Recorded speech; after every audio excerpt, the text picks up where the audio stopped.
Hello दोस्तों, राधे राधे। मैं माला प्रजापति हमारे यूट्यूब चैनल पर सभी दर्शकों का बहुत बहुत स्वागत करती हूँ। आज मैं एक बहुत ही प्यारा मंडप गीत गाने जा रही हूँ। जिस समय मंडप छाते हैं उस समय का गीत है दोस्तों। अगर आप सभी को अच्छा लगे तो प्लीज़ लाइक करना, कमेंट करना और मेरे चैनल को सब्सक्राइब करना।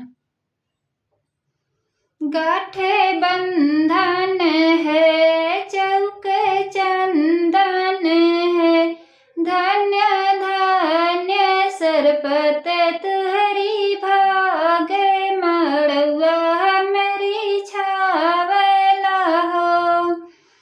धन्य धन्य सरपत तुहरी भागे, मड़ुआ मेरी छावला हो।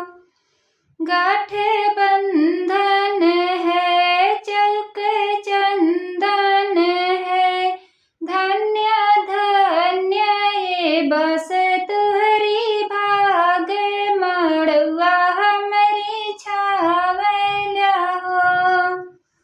धन्य धन्य सरपत तुहरी भागे, मड़ुआ मेरी छावला हो।